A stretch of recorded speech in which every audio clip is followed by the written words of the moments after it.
안녕하세요, 럼버스입니다. 이번 영상에서는 저의 운동 방법에 대해서 간단하게 소개하고자 합니다. 현재 저의 운동 스타일은 가능한 부드럽게 서두르지 않고 가동 범위를 최대화하여 운동 부위 근육을 최대한 혹은 충분히 늘려주는 동작으로 운동을 하고 있습니다. RP의 플롬이라는 슬로건에 기초한 운동 방법이기도 합니다. 예전에는 운동 종목과 프로그램에 초점을 맞추었다면 지금은 운동 스타일에 조금 더 초점을 맞추고 있는데요. 풀 레인지 오브 모션, 플롬이라는 소위 풀 가동 범위로 가능한 깊게 혹은 가능한 운동 부위 근육을 많이 늘려주는 방법으로 운동을 하는 것입니다.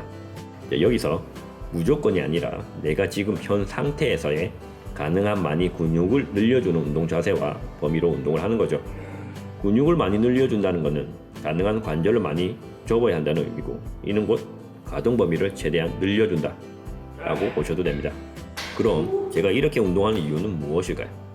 일단 지금까지 제가 해왔던 운동 방법들 중에서는 아마 가장 만족스러운 운동 방법이 아닐까 생각을 합니다. 사실 가동 범위를 늘리면 다룰 수 있는 중량이 줄어들게 되지만, 중량이 줄어들게 되면 부상 위험을 줄일 수가 있고, 조금 더 신중하게 운동을 하게 되고 가능한 정확한 반복 횟수를 체크할 수 있습니다. 여기서 부상 위험을 줄인다는 것은 지속 가능한 운동을 할 수 있다는 것이고, 이것은 운동을 함에 있어서 가장 큰 장점일 수 있습니다. 그리고 정확한 반복 횟수 기록을 통해서 수행 능력의 발달 여부도 가능한 정확하게 확인할 수 있습니다. 그리고 운동에 있어서 중요한 두 가지, 마인드 머슬 커넥션과 타임 언더 텐션을 동시에 적용할 수가 있습니다. 여기서 MMC와 마인드 머슬 커넥션과 TUT 타임 언더 텐션에 관한 내용은 번거로우시더라도 다른 유튜브 영상을 참고해 주시길 부탁드립니다. 가능한 많이 근육을 늘려준다는 것은 TUT의 적용을 받게 되어 세트당 운동 시간이 늘어나고, 근육이 늘어난다는 느낌을 받는 것은 MMC 실력을 향상시키는 데 도움이 되기 때문입니다. 해외 유명 선수들의 운동 영상을 보면 MMC를 굉장히 강조하고 있습니다. 저 역시 MMC라는 것은 보디빌딩 혹은 근비대 운동, 그리고 운동 만족도와 지속 가능한 운동 방법과 관련해서는 가장 중요한 요인이지 않나 생각을 합니다. 그러면 어떻게 가동 범위를 찾고 적용해야 할지 알아보겠습니다. 내가 기존에 다루었던 중량은 잠시 내려놓고 중량은 가능한 가벼운 중량부터 시작을 해서 가동 범위를 확인하셔야 합니다. 머신을 사용할 때와 프리웨이트를 사용할 때에는 차이가 있습니다.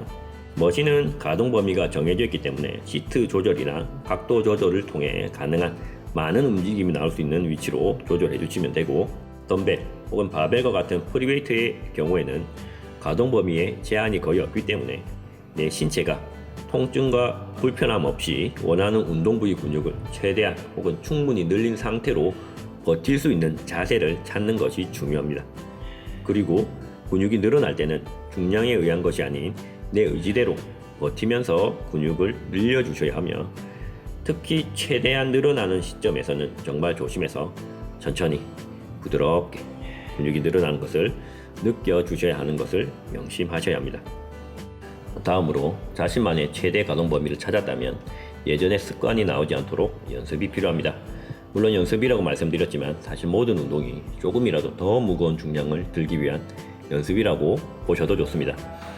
횟수는 15회에서 20회 정도 가능한 정확하게 최대 가동 범위로 반복 가능한 중량을 찾아보는 것입니다. 몇 회 해보고 내려놓기보다는 20회 정도 가능한 정확하게 반복을 해보고 가벼운 중량인지 혹은 운동 부위에 자극이 잘 오는지 확인하시면 되겠습니다. 물론 다른 운동 방법도 마찬가지겠지만 최대 가동 범위로 운동을 하게 되면 처음에 나름 가볍게 느껴지더라도 금방 자세가 흐트러질 수 있기 때문에 20회까지 해보시는 걸 추천드립니다. 참고로 20회의 의미는 큰 의미가 있는 게 아니라 연습 차원에서의 횟수이며, 일반적으로 운동 횟수로 추천하는 10회 정도는 어느 정도 익숙해졌을 때 중량을 올려서 적용하시면 되겠습니다. 다음으로 운동할 때 중요한 것은 서두르지 않는 것입니다. 서두르게 되면 가동 범위와 자세, 각도 등이 일정하지 않아서 통증이나 불편함이 발생할 수 있고, 이는 곧 부상으로 이어질 수 있기 때문에 익숙해질 때까지 주의해 주셔야 됩니다. 참고로 중량이 무거워지면 실패할 것 같아서 가동 범위가 줄어드는 경우가 있습니다. 가동 범위가 줄어든다는 것은 아직 내가 닿을 수 있는 중량이 아니다 라고 생각을 하시고 중량을 낮추는 것을 추천드립니다. 무조건 무거운 중량이 답이 아니기 때문에 조금 더 가벼운 중량으로 힘과 기술을 기른 후 중량을 올리면 되기에 중량 욕심을 버리고 자극과 자세에 집중하시면 좋겠습니다. 자세가 무너지면서까지 무겁게 운동하는 것은 한순간의 만족을 위한 것일 수도 있지만 한순간의 부상으로 이어질 수 있음을 기억하셔야 합니다. 다시 본론으로 들어와서 최대한 혹은 충분히 근육이 늘어난 상태가 맞는지 확인을 하기 위해서 살짝 멈춰주시고 지그시 운동하는 부위에 힘을 주면서 수축을 해주시면 됩니다. 간혹 근육을 수축할 때 혹은 힘을 쓸 때 빠르게 힘껏 수축하는 경우가 있는데 그것보다는 지그시 부드럽게 수축하는 것을 추천합니다. 운동 이외의 것들도 마찬가지겠지만 어느 정도 경력이 쌓이면 조금 더 빠르고 부드럽게 운동을 수행할 수 있습니다. 그래서 당장은 서두르지 않고 운동 부위에 집중하면서 운동하시길 바랍니다. 마지막으로 저의 운동 방법에 필요한 호흡법입니다. 저는 운동하는 부위에 근육이 늘어날 때 호흡을 마셔주고 근육이 수축될 때 호흡을 내뱉습니다. 물론 단순히 근육이 늘어나면 마시고 수축되면 내쉬는 게 아니라 언제 근육이 늘어나는지 그리고 수축되는지를 확인해서 그에 맞게끔 호흡 속도를 조절해 주는 것입니다. 그리고 호흡을 최대한 마시고 호흡을 참는 구간도 있습니다. 요약하면 근육이 늘어나는 타이밍에 맞춰서 호흡을 마시고 그리고 참고 버티고 수축되는 타이밍에 맞춰서 호흡을 내뱉는다라고 보시면 됩니다. 말로는 설명이 조금 어려운 것 같습니다. 운동은 역시나 직접 보고 몸소 경험하는 것만큼 좋은 것은 없는 듯 하네요. 오늘 영상은 여기까지입니다. 항상 부상 없이 지속 가능하면서 다양한 운동 방법을 적용할 수 있는 운동 실력을 갖추시길 바랍니다. 시청해 주셔서 감사합니다.